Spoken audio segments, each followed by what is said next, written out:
Hola compañeros, bienvenidos a su canal de medicina.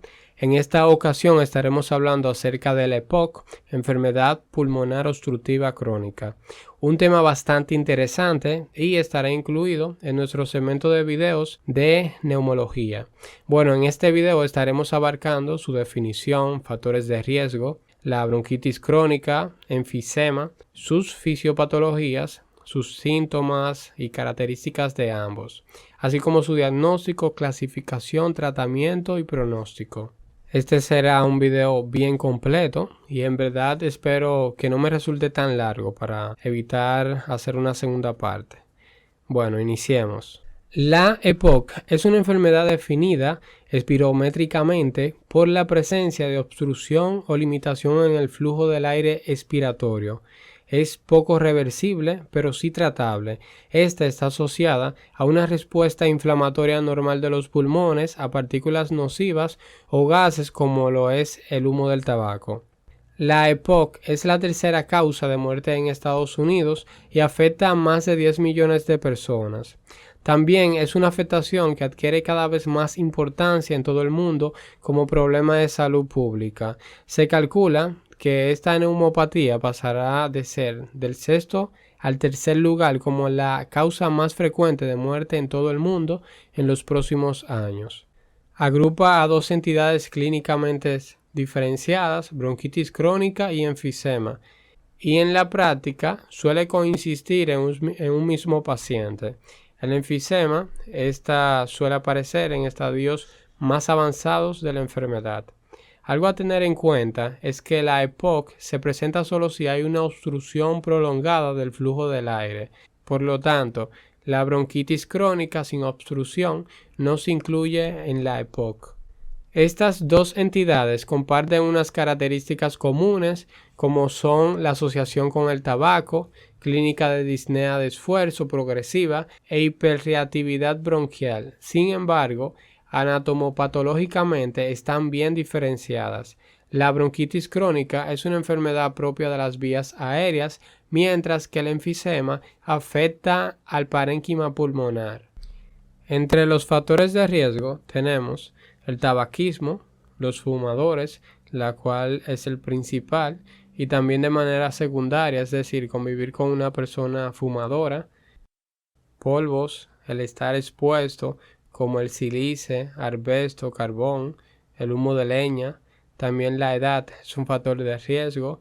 Esta patología es más frecuente en personas o se desencadena con más frecuencia en los pacientes mayores. Las infecciones virales, aunque está más relacionado con las exacerbaciones de la EPOC. También existen factores genéticos o más bien la deficiencia de la alfa-antitripsina. La bronquitis crónica es un concepto clínico y se define por tos o expectoración crónica al menos 3 meses al año durante al menos 2 años consecutivos. Algo a tener en cuenta es que no todo paciente con bronquitis crónica presenta EPOC en la espirometría, ni es inevitable su evolución a EPOC. Anatomopatológicamente, encontramos en los bronquios grandes, los cartilaginosos, hiperplasia e hipertrofia de las glándulas submucosas con un índice de Reid mayor a 0.6. El índice de Reid es la relación entre el espesor glandular y el espesor de la pared bronquial. Enfisema. Este se define por la anatomía patológica. Se trata de un atrapamiento aéreo distal al bronquiolo terminal con dilatación anormal y destrucción de la pared alveolar. En su génesis intervienen las enzimas elastolíticas como la elastasa de los neutrófilos y la de los macrófagos alveolares. Clínicamente, los enfisematosos tienen mayor sensibilidad a la disnea y las complicaciones que aparecen en fases más avanzadas de la enfermedad. Tenemos la insuficiencia cardíaca derecha y la insuficiencia respiratoria global. Para explicar la fisiopatología, primero es importante recordar la anatomía microscópica de las paredes de los bronquios y los alveolos. Como vemos en este esquema, un corte de la pared bronquial y según sus características vendría siendo de un bronquio segmentario. Las capas que vamos a encontrar son el epitelio, la cual es la capa más interna. Vemos la lámina o membrana basal, la lámina propia también llamada tejido conectivo, músculo liso y también vemos aquí la submucosa. El epitelio que vemos aquí es un pseudoestratificado cilíndrico ciliado con células caliciformes. En la lámina propia vemos arteriolas y leucocitos y en la submucosa presencia de glándulas y cartílago. A medida que los bronquios se van acercando a la parte más distal del pulmón, sufre algunos cambios su pared y disminuyen su diámetro. Aquí vemos en los bronquiolos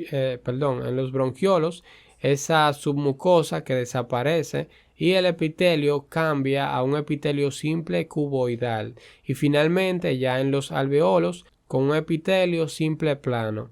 Aquí va a prevalecer solo el epitelio, la lámina basal y una delgada capa de la lámina propia, donde se encuentran los capilares y se produce el intercambio gaseoso. Ahora sí, la fisiología del EPOC es bastante amplia y puede resultar un poco difícil de entender por las diversas reacciones y mediadores que se presentan en esta entidad, pero trataré de explicarla de manera resumida que pueda ser más entendible. En general, esta patogenia se basa en la hipótesis de la elastasa-antielastasa, tanto para bronquitis crónica como el enfisema. ¿Y qué es la elastasa? Su nombre es bastante claro. La elastasa es una enzima encargada de la degradación de la elastina y la elastina es el principal componente de las fibras elásticas, un componente muy estable de la matriz extracelular y fundamental para la integridad de las vías respiratorias de pequeño calibre y el parénquima pulmonar, dígase el acino alveolar. Ahora bien, ¿quién produce la elastasa? Esta es producida por las células autoinmunes e inmunitarias que median en esta patología. La hipótesis de elastasa-antielastasa fue propuesta a mediados de la década del 1960 y esta establece que el desequilibrio entre las enzimas que degradan la elastina y sus inhibidores promueve a la destrucción del pulmón, de las membranas alveolares, lo que produce un aumento en los tamaños del espacio aéreo, en el enfisema. Esto es debido por la poca regeneración epitelial y de la matriz extracelular, por una reparación ineficaz de la elastina. Ahora, en la bronquitis crónica, esta elastasa, antielastasa, junto con las enzimas inmunitarias e inflamatorias, conllevan a un engrosamiento de las paredes, más bien por la hiperplasia y acumulación de moco. Ahora explicándolo de una manera más ilustrativa y detallado, en la bronquitis crónica tenemos que el tabaco es el principal factor de riesgo. A nivel de los conductos bronquiales tenemos a los macrófagos y a las células epiteliales, las cuales se activan con la exposición a antioxidantes provenientes del humo del cigarrillo, con lo cual se va a producir proteinasas elastasas como la metaloproteinasa de la matriz y las citocinas proinflamatorias como la interleucina 8 y el factor de necrosis tumoral alfa, las cuales atraen a otras células inmunitarias por medio de quimiotaxis como el neutrófilo y el linfocitos TCD8. El neutrófilo produce la elastasa del neutrófilo y los linfocitos la perforina. Con todo esto se produce ese desequilibrio que había mencionado, donde habrá más elastasa que inhibidores de la misma. Además de estas células tenemos los fibroblastos que juntos a los linfocitos y macrófagos producen el factor transformador de crecimiento beta, el cual se va a encargar de la remodelación tisular, dejando como consecuencia también cicatrices fibróticas con escasa elastina. También existe la hiperplasia de las glándulas y las células caliciformes y por ende habrá una mayor secreción de moco, lo que explica los signos y síntomas principales de la EPOC en los pacientes, las cuales son tos, expectoración y dificultad en la expiración para expulsar el aire. Esto es debido por el engrosamiento de las paredes y habrá atrapamiento de aire. Ahora veamos lo siguiente. En una respiración de un paciente normal, tenemos que durante la inspiración el músculo diafragma se contrae, permitiendo la expansión del tórax y los bronquios se encuentran con una luz normal dilatada, lo que facilita el flujo del aire para que lleguen a los alveolos. Ahora, durante la expiración va a suceder lo contrario. El músculo diafragma asciende al relajarse y, junto con la pared torácica, de manera pasiva, aumenta la presión interna dentro de los pulmones y, como vemos aquí, hace que se contraigan los bronquios para facilitar la salida del aire. ¿Y qué sucede en la bronquitis crónica? Pues, para resumirlo, vemos que los bronquios están engrosados por hiperplasia, aumento de las glándulas y células caliciformes, y al momento de la expiración hay un aumento de presión que contrae aún más las vías aéreas y al paciente se le dificulta bastante expulsar el aire. En el enfisema ocurre casi lo mismo y se puede definir su fisiopatología en cuatro fenómenos interrelacionados, las cuales son las siguientes. Primero, la exposición crónica al humo del tabaco, que produce esa inflamación y atracción de las células inmunitarias a los espacios aéreos terminales del pulmón. Entonces, dichas células inflamatorias liberan proteinasas elastolíticas que dañan a la matriz extracelular de los pulmones. Estas enzimas van a producir muerte de la estructura celular, dígase las células endoteliales y epiteliales, por el estrés oxidativo del humo del cigarrillo. Entonces va a haber una pérdida de unión a la matriz extracelular. Y por último, habrá una reparación ineficaz de la elastina en la matriz extracelular, lo que va a desencadenar roturas en las paredes de los alveolos, haciendo que varios alveolos se comuniquen entre sí. Y esto va a provocar, como vemos aquí, que los espacios aéreos estén de mayor tamaño. Como resultado, al ver un espacio mayor en los acinos alveolares, habrá un mayor volumen de aire y con la ausencia o deficiente elastina, los alveolos pierden la capacidad de retracción, lo que conduce a una reducción de la presión expiratoria.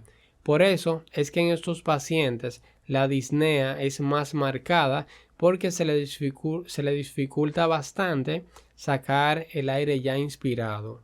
Ahora, si aplicamos el concepto de presiones, sabemos que el aire se desplaza naturalmente de mayor presión a menor.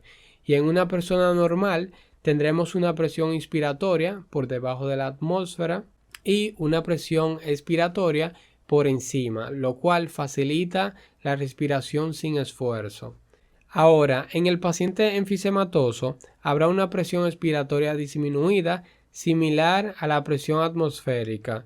Esto va a dificultar la expiración pasiva del paciente y se va a dar por el aumento del volumen que ahora hay en los alveolos y la falta de propiedad de retracción de las paredes alveolares. Anatomopatológicamente pueden diferenciarse tres variantes de enfisema. En este cuadro vemos los tipos de enfisema, su localización a nivel acinar y pulmonar y sus causas. Aquí se muestran tres: el acinoacinar, el panacinar y el distal o paraseptal. El enfisema centroacinar, también llamado centrolobulillar, afecta a la parte central, dígase los bronquios respiratorios y los conductos alveolares centrales. Es el tipo de enfisema relacionado con el tabaco y a menudo se asocia a bronquitis crónica. Afecta predominantemente a los lóbulos superiores y a nivel de los lobulillos pulmonares podemos verlos de manera central. Enfisema panacinar, también llamado panlobulillar. Este afecta a todo el acino de forma uniforme, como vemos aquí, los bronquiolos respiratorios, conductos acinares y sacos alveolares. Este tipo de enfisema es típico del déficit de la alfa-1 antitripsina y afecta fundamentalmente a los lóbulos inferiores. En el lobulillo pulmonar, como vemos aquí, su distribución es uniforme, afectando todas las áreas. Enfisema paraseptal. Este afecta a la parte distal del lobulillo, ductus y sacos alveolares de la periferia del acino.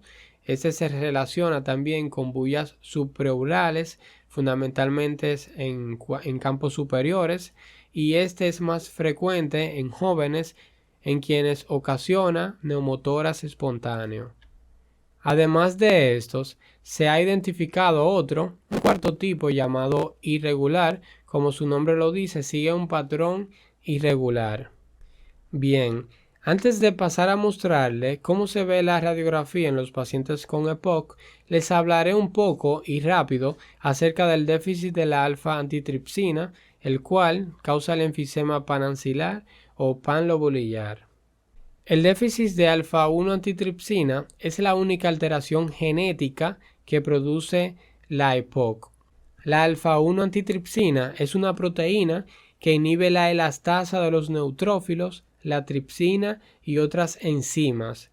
Genéticamente se hereda de forma autosómica codominante por un gen pleomórfico con varios alelos, M, S, Z. Este se encuentra situado en el cromosoma 14.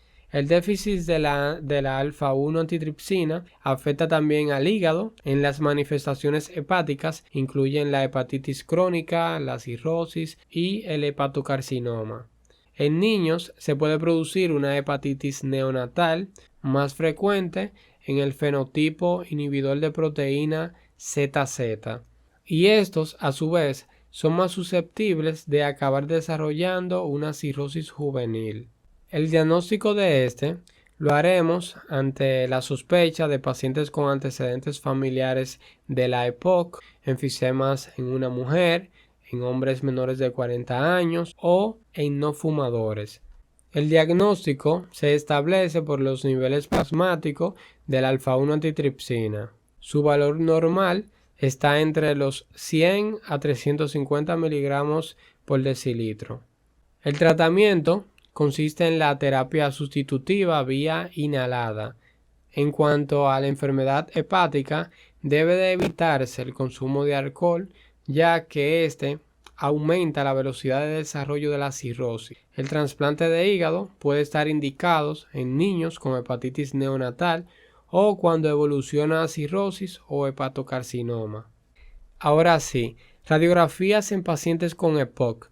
Aquí tenemos una radiografía perteneciente a la bronquitis crónica. Las manifestaciones de la bronquitis crónica en la radiografía convencional es principalmente el aumento de las líneas pulmonares que tienden a converger hacia el ilio. Esto confiere a la radiografía lo que de forma poco ortodoxa pero muy ilustrativa se ha descrito como aumento de la trama pulmonar o tórax sucio.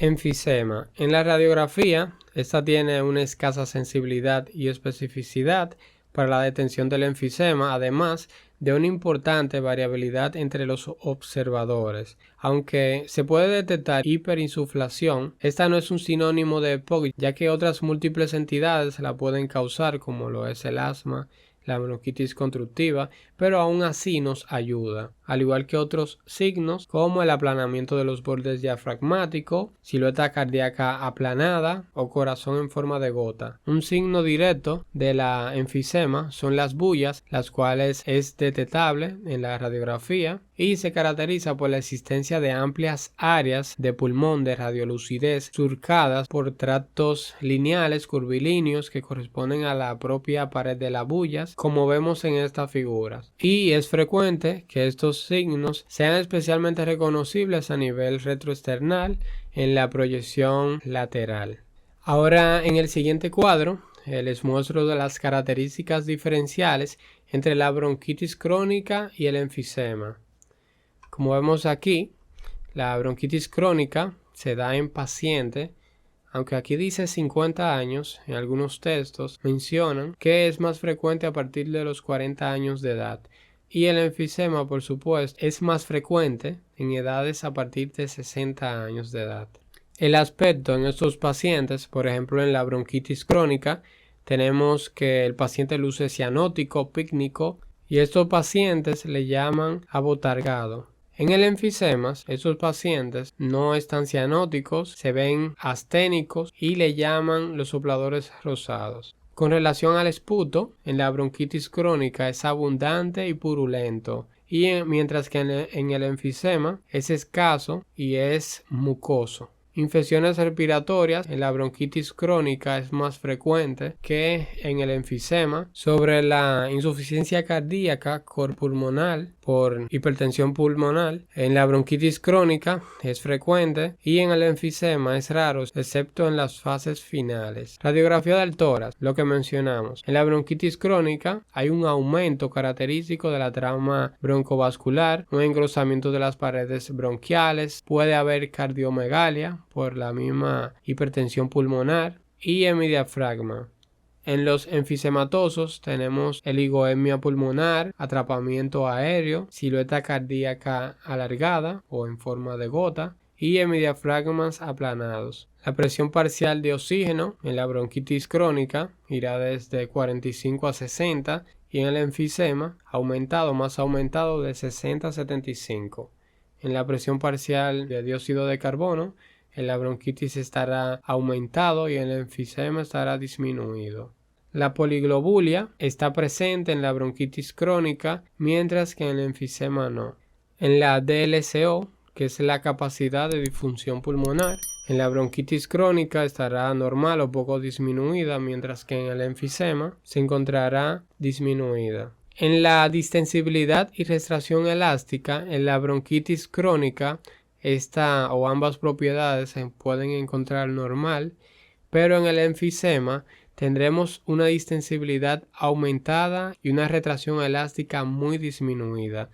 Estas propiedades del enfisema me hacen recordar un ejemplo que me dio mi profesor de neumología hace algunos años, el doctor Ernesto Leroz, y ese ejemplo se lo comparto con ustedes. Imagina que los pulmones de un paciente normal es un globo y en el enfisematoso es una funda de papel.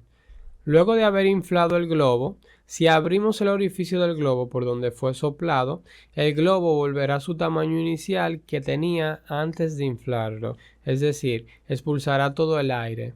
Pero en una funda de papel, si soplamos, notamos que éste se llena de aire más rápido, hasta un límite. Ahora, si abrimos el orificio por donde fue soplado, vamos a ver que la funda de papel no va a retornar a su forma inicial antes de haber sido soplado. Y esto es básicamente lo que sucede en estos pacientes que tienen un atrapamiento de aire por la falta de estas propiedades. Seguimos. La disnea en la bronquitis crónica, esta será leve, mientras que en el enfisema será más marcada, será más grave. Sobre las reagudizaciones, en la bronquitis crónica es más frecuente, mientras que en el enfisema se da más frecuente en las fases terminales. Sobre la auscultación pulmonar, vemos que en la bronquitis crónica el paciente puede tener roncus sibilantes que se modifican con la tos, mientras que en el enfisema el paciente tendrá una disminución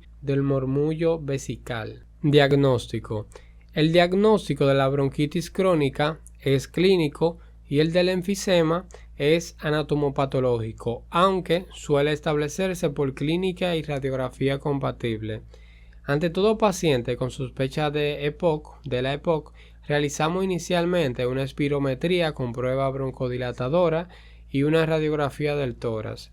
El diagnóstico de EPOC requiere demostrar la presencia de una obstrucción bronquial crónica poco reversible con tratamiento. Este hecho se confirma a través de la espirometría con una disminución de la fracción del volumen expiratorio, una capacidad pulmonar conservada o aumentada y disminución del índice de TIFNU. El índice de TIFNU menor a 0.7 es el criterio de patrón obstructivo, aunque la clasificación de la gravedad se establece por la fracción del volumen expiratorio, FEV1. Sin embargo, el primer parámetro que se afecta en fumadores es la disminución de los flujos mesoexpiratorios. También en estos pacientes estaría indicada la realización de una tomografía de tórax para confirmar la presencia de enfisema, así como la determinación de los niveles del alfa-1 antitripsina.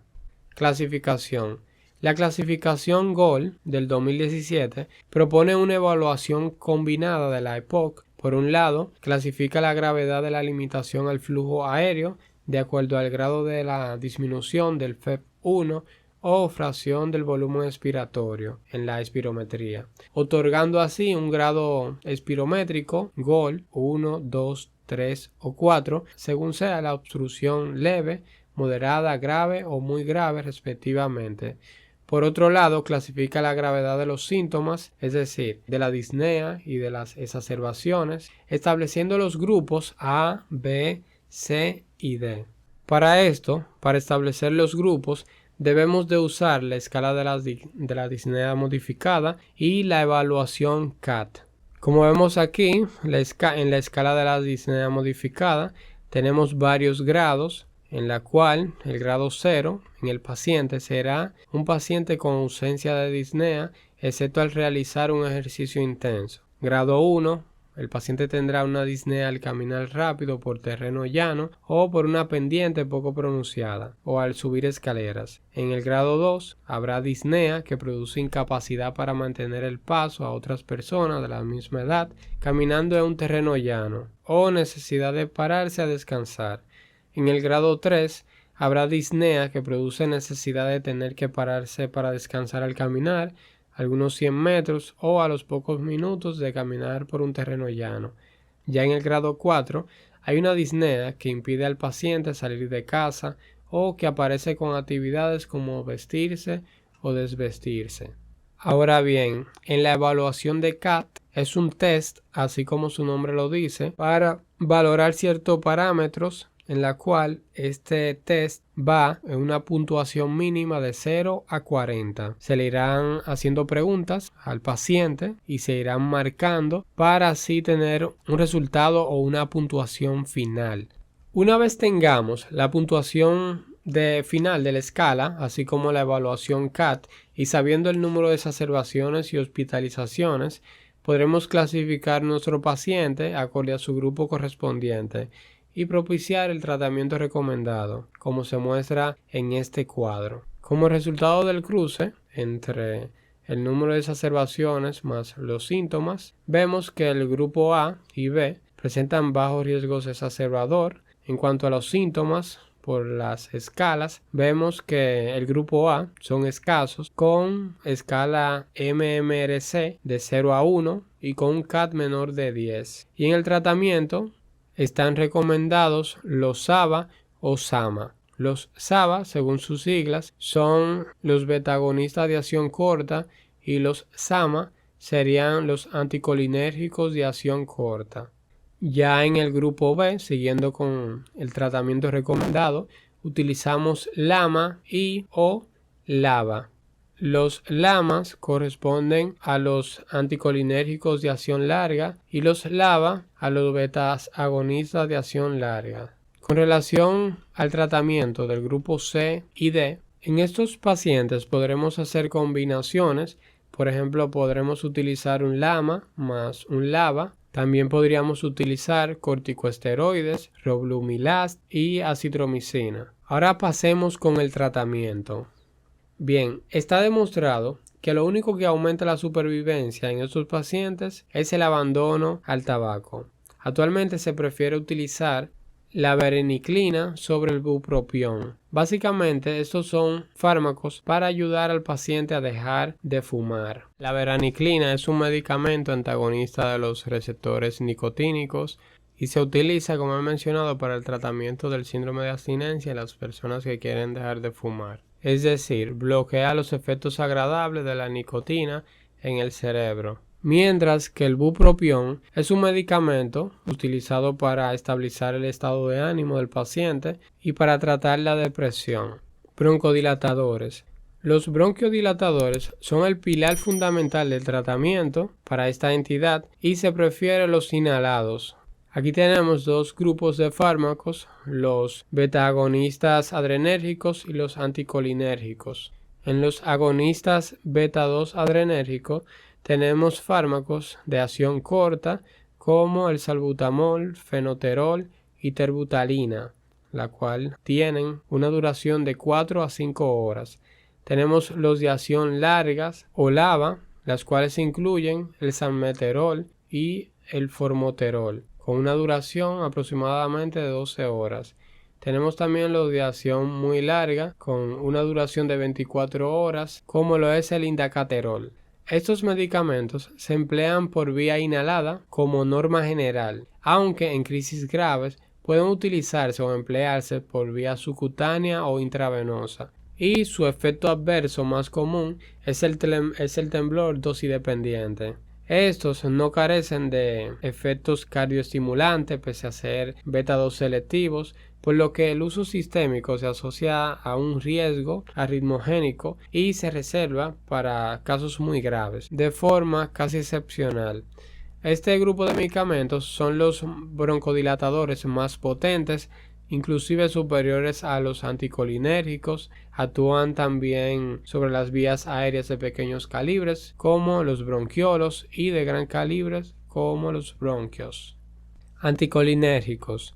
Estos son inhibidores competitivos del receptor muscarínico de la acetilcolina. Se consideran los SAMA o de acción corta. Aquí tenemos el bromuro de hipertropio cada 4 a 6 horas, o de acción larga como el bromuro de aclidinio cada 12 horas, bromuros de tiotropio y glicopirrónico cada 24 horas. Estos tienen efectos broncodilatadores, aunque menos que los betas agonistas, y además reducen la secreción bronquial. Estos se usan por vías inhaladas o nebulizadas, como por ejemplo el bromuro hipertropio. Como efectos adversos pueden producir serotosmia, tos, midriasis o glaucoma. Ahora bien, tenemos las teofilinas, las cuales su efecto broncodilatador es muy escaso y más bien su efecto beneficioso se basa en la estimulación del centro respiratorio, un aumento de la resistencia de la musculatura respiratoria, la mejoría de la función cardíaca y aclaramiento mucociliar. Estos se usan por vía oral a nivel ambulatorio y por vía intravenosa en las reagudizaciones. En estos medicamentos es importante no superar los niveles terapéuticos, ya que pueden aparecer efectos adversos como náuseas, vómitos, cefalea e inquietud, y si superan los 30 microgramos por decilitros, los efectos secundarios podrían ser aún más graves, llegando a causar convulsiones, hipotensión o arritmias. Corticosteroides. Aquí vamos a tener los corticosteroides inhalados y los sistémicos. Los sistémicos están completamente contraindicados. En los corticoides inhalados tenemos la fludesonida, beclometasona y la fluticasona. Bien, en el pasado estos medicamentos fueron extensamente empleados en las fases estables del EPOC. Sin embargo, a la luz de muchas evidencias, las recomendaciones actuales restringen su empleo en la mayoría de pacientes. Sus riesgos actualmente parecen ser mayores que sus beneficios y por ello, a través de los años, se están utilizando menos.